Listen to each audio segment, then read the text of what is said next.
Powered by the Inside the Birds podcast. Now, live from inside the Matt Black Kia Studios. This is Football at 4. Football at 4 is powered by the Inside the Birds podcast, and it is brought to you by PropSwap, America's sports betting marketplace. Sell your sports bets, take your profit, find out how, PropSwap.com. Download the PropSwap app today. We went over all the future odds to win the Super Bowl. Philadelphia plus 3,300. Any good value there?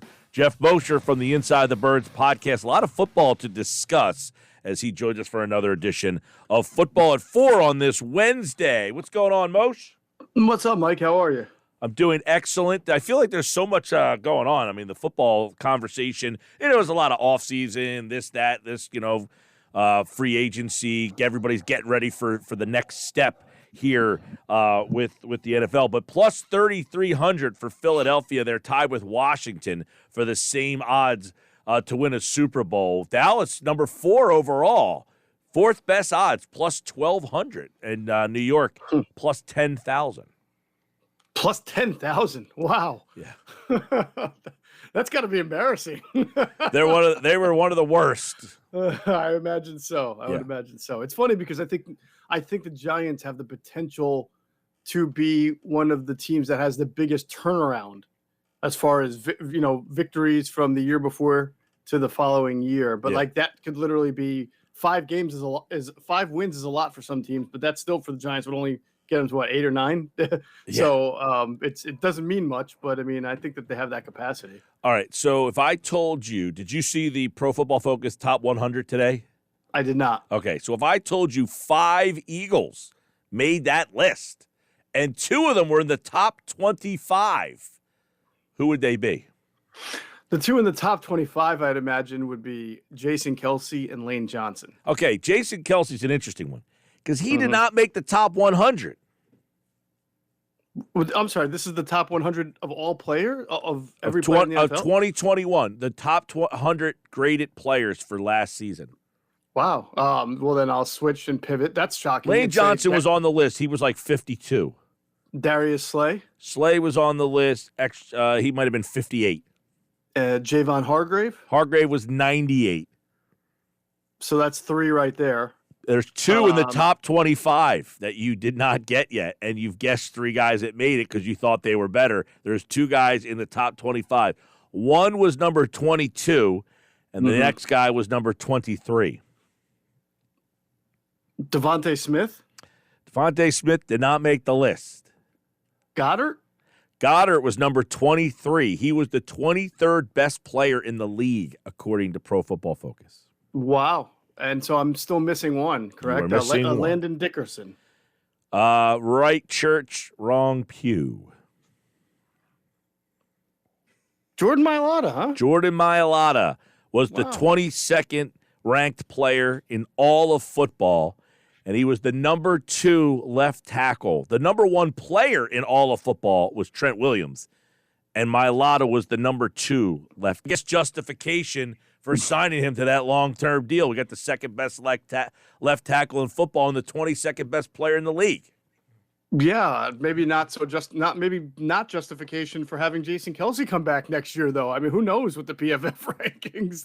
That's a little wacky to me, to be honest with you. I don't know. How many centers made that list? I didn't really go comb through it to see if other Actually, Brian Allen, Rams, he made the list, so he's on there. Did I just miss? I don't think I missed him, but it's one thing if you're a good player at your position, but you're not necessarily recognized among the best in the league, which is what they're saying. But or that even though you're good at your position, it's not as helpful to your team as other areas. But there's actually a lot of centers on this. There's actually a lot of centers on this list, and he's not one of them.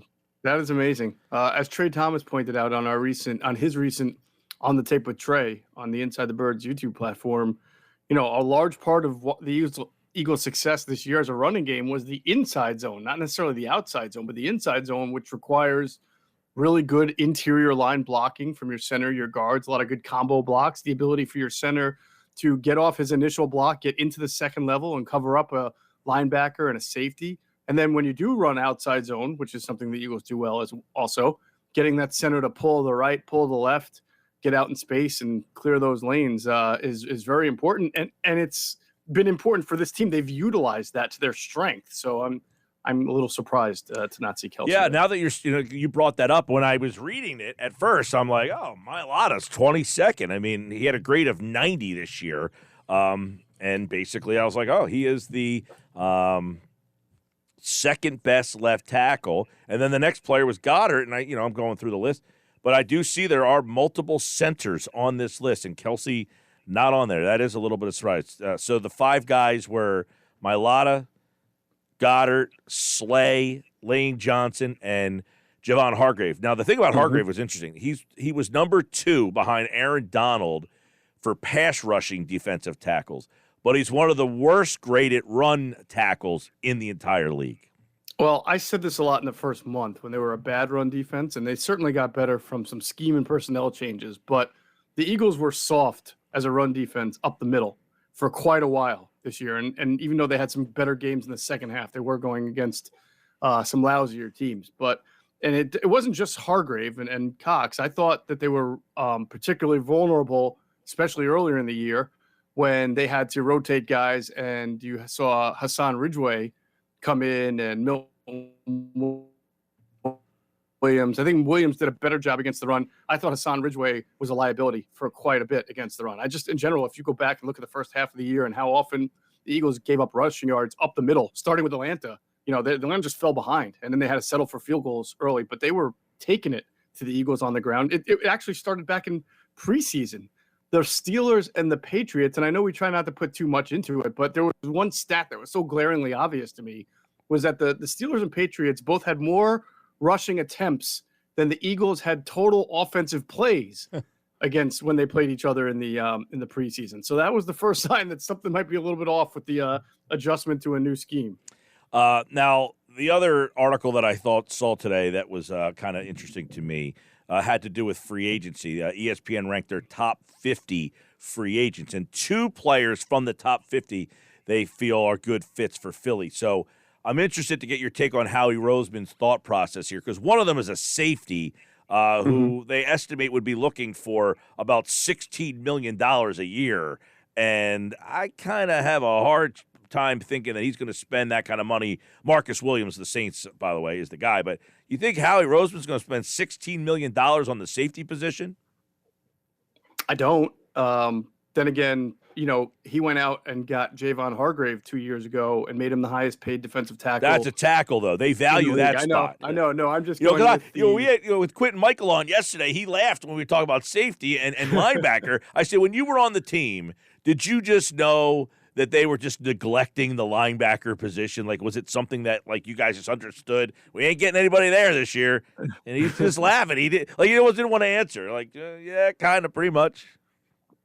Yeah, that is true. No, I mean, $16 million seems a little rich for Marcus Williams. So we'll have to see what the top safeties get. But I imagine safety is a position that Howie is going to have to spend money on, though, as he has done in the past, be it Rodney McLeod or Malcolm Jenkins or, even last year, it wasn't a lot of money, but he brought in Anthony Harris. This is a position that they know that they don't prioritize in the draft. And when you don't do that, you do have to put money there in free agency. So it's usually, to your point, not the top guy. Do you think he brings Harris and or McLeod back on cheap deals? Does he look to spend money there, or does he turn this over to Epps and Wallace?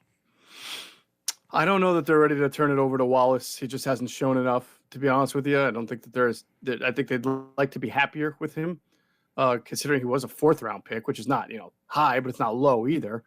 Clearly, they like Epps. They probably feel that if he had to start, that he could make plays and be a good starter. So you can go into the offseason and get one safety, pair him with Epps. That's your starting combination. Got to come out of the draft with at least another safety as a number 3 safety to compete with Wallace. I would actually think that you can get another safety, maybe a lower level safety in free agency. Yeah, they're going to have to spend some money at the position. Maybe not $16 million on one guy, Sometimes I look at those projections though, and they seem off to me. I don't know if Marcus Williams is going to get 16 million because I just don't know that other teams prioritize safety that much either, or how many teams have such great cap space that want to spend it on that position. That would make him the second highest paid safety in the league behind Jamal Adams. Yeah. Yeah. Well, Justin Simmons is going to get what? He was franchise tagged, I think, this past year by the Broncos. So and William, and by the way, top of the market guy, I would see. Marcus Williams is a franchise candidate, by the way, by the Saints. I mean, they could franchise him. They could. Yeah. They could. They're in a lot of cap issues, though. I don't know if that's probably why that Marcus Williams is considered a good free agent. So we'll see what happens there. The other guy, there was 2 free agents on the list. The other guy I'm interested to get your opinion on, and they say that they think Juju Smith-Schuster would be a good fit. Now, he played on kind of a prove-it deal last year. He ended up getting hurt and only played 5 games. He had that huge year back in 2018. He had like 1,500 yards, but he hasn't come close to that. You think he would be a guy, that's a Howie type of deal to me, though. A 27-year-old wide receiver who had a big year coming off of an injury. That one screams one-year prove-it deal, Roseman. It does, but he's got to fit in the right way. They have to be convinced that he can play, if not moving around, but spend some time at the X position. I think he's been a slot receiver mostly, a big slot receiver for the Pittsburgh Steelers. But I have a feeling that the Eagles want to get into a point where they can move Devonte Smith around a little more, maybe play him in the slot, maybe play him at the Z, see what happens with Rager. So I think they're going to need somebody with some versatility to him, or someone who's just such an obvious natural X, which Juju is not, that you at least know that you've secured that part of the football field with a player. Yeah, I mean, the article list, I think it was Matt Bowen who wrote about fit for these players. I mean, it was Fowler who wrote one part of it, and then Bowen wrote about the fit for each guy. And he suggested that they needed a slot guy and that's where they kind of looked at Juju. So maybe they like Quez Watkins on the outside or maybe moving him out, or you know what I mean? Or maybe they're just assuming that Rager plays the outside, and if he has a slot guy, someone bigger and more dependable. Well, I think you're on the right track as far as that has been a Howie Roseman type of signing. Wide receivers for Howie, since he's kind of come back from the 1-year banishment, have been more for him bargain deals. Even going back to Alshon Jeffrey, who was on a 1-year, $14 million max deal, and then wound up, signing an extension halfway through the season. Right. Instead. So, I mean, you look at guys the next year that, they had Torrey Smith on a short-term deal. They had Mike Wallace. It didn't work out, but they were hoping to get something out of him on a 1-year deal. Deshaun Jackson, they traded a 6th-round pick for, had him on a 2-year deal. All of their wide receiver acquisitions have been low money, low cost, low risk, short deals.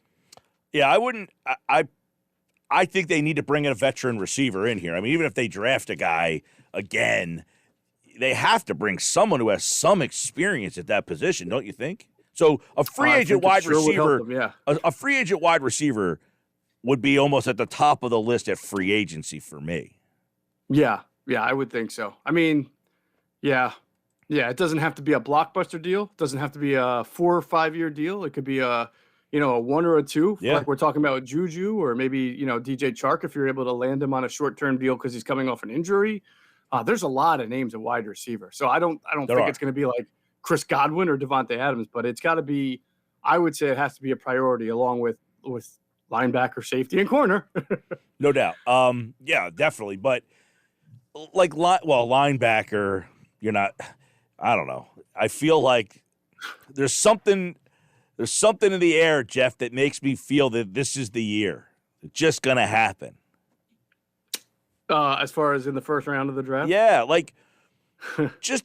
we talked about it yesterday with Quentin Michael, which was like Jeremiah Trotter is not playing in the game today. Like I said to him, what position would he play? He said he'd probably be like an interior defensive lineman at this point. Like he might bulk up and be 280 pounds or, like a Milton. Who knows? But where does Jeremiah Trotter play in today's game? Well, if he's at 265, then he's probably an outside linebacker in a 3-4 who's more of a rush linebacker. He's not dropping back too much. He's really kind of like your lining up on the edges and trying to rush off the edges. Right. So the point I was making with him yesterday is kind of like the evolution of this game has got to be smacking you in the face at some point. Like, you're not drafting, Mike Singletary linebacker. You're putting an athlete on the field that is being exploited by not having that guy. I just don't understand how you watch the game and not say you have to have this guy who can move sideline to sideline and drop back into coverage. I mean, Nakobe Dean's 220 pounds. That's not a linebacker. No, that's like a safety back in the day, right? So, it's funny because I did say to Adam on a recent Inside the Birds podcast, I said, you know what, I just got this feeling too. I was in your camp, Mike. I was like, this 3 first-round picks, I mean, it's got to be the year. And then I brought up the law of averages, and I said, this streak can't go on forever. But the more time goes by, the more I think, no, it's probably not going to be the year. It's just there's too many good. I mean, this draft is really strong in pass rushers. Well, they have 3 chances. Got some good corners. I know, but here's a great conversation. Go look at the history of teams picking in the draft who have 2 or 3 or more first-round draft picks, and go see if you think that worked for those teams. It's. I feel like the blessing is the gift is a curse. Now, sometimes. there's a guy. It's not very good. No, there's a guy who is a guest on our show often. He was a member of a 3-person draft class. I know who that is. Yes. Did he happen to go to the same college as you? He did. He did. He was. Wait, did you say 3? Did you say 3? I think there were 3 picks that year, or they had 4. Pennington, Sean Ellis, John Abraham, and Anthony Becht. Okay, well, they had 4 picks that year. 4. Wow. Yeah. And guess what? They only really hit. No offense to Anthony, they hit on 2. Pennington was a pretty good quarterback because it's not like they took him top 5. He was middle of the first round, and John Abraham was a heck of a pass rusher. Yeah, but they couldn't even hold on to him.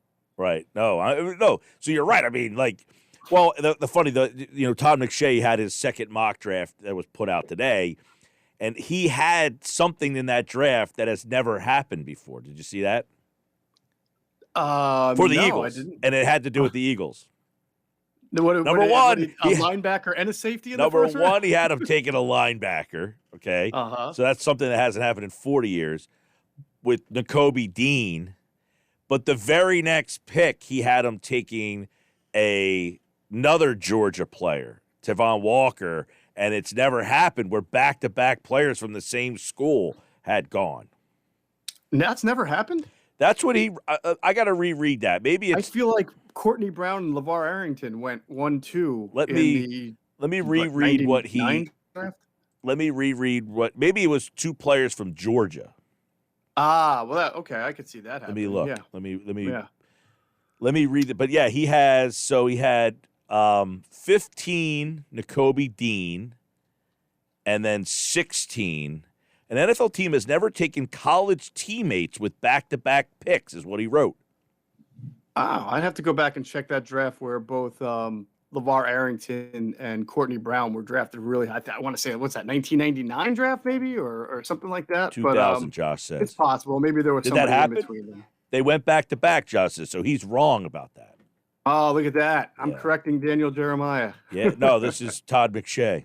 Oh, I'm sorry, Todd McShay. So Nakobe Dean, 15, Trayvon Walker, 16, 19, Treylon Burks, wide receiver. What are the percentage chances they take a wide receiver in the first round 3 straight years? Geoff Mosher. I guess the question is, do they stick to their board? I mean, they have 3 picks, and I know, it's likely or there's a probability that a guy like Burks would be high on their board in any of those spots. So I guess that's what you'd have to ask yourself. What is the probability that they would absolutely go strictly by the board?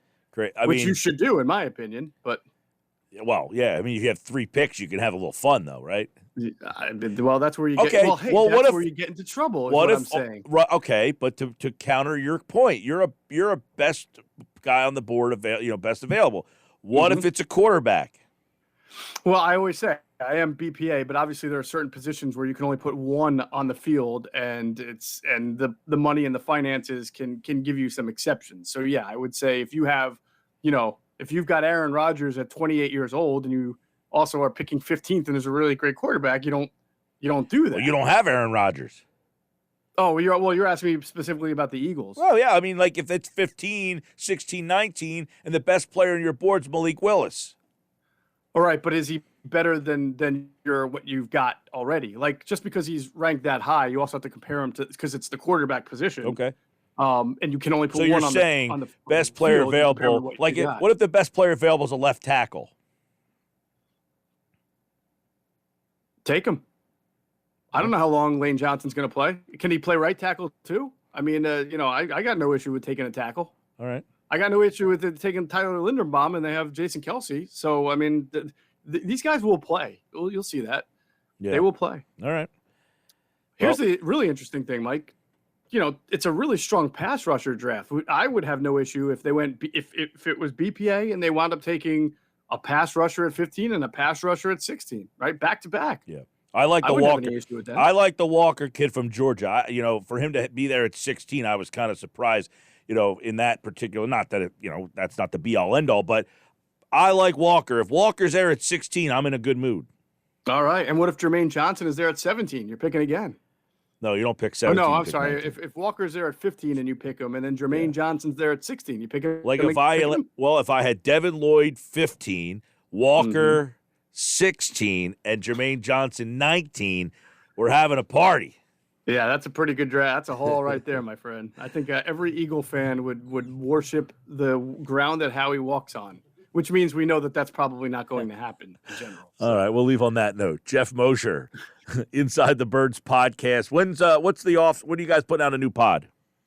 Tomorrow morning, 6 a.m. 6 a.m. We discussed what the Rams did as far as giving up first-round assets to get proven players. We discussed how the Rams did it. There are some misconceptions about the Rams giving up everything, which is not the case. And we applied that to the Eagles situation and kind of discussed, how they should go about these 3 first-round picks. And I go into a little bit more about some of these teams that have had multiple first-round picks over the last 5 or 10 years and how it's they've done. Is that why you could draw those 4 Jets right off the top of your head? Yes, so that was impressive. That was impressive. Yeah, I can tell you the 3 that the Vikings took a couple of years ago, the 3 that the Browns took, the 2 that the Giants took, 3 the Giants took. And just by the nature of me saying those teams, you can imagine how it went. Is that Johnny Manziel? Was he in that draft? He was in one of those drafts. Yes, yeah, terrible. But he was not one of the 3 Browns picks, though. I'm sorry, that was the next year. Gotcha.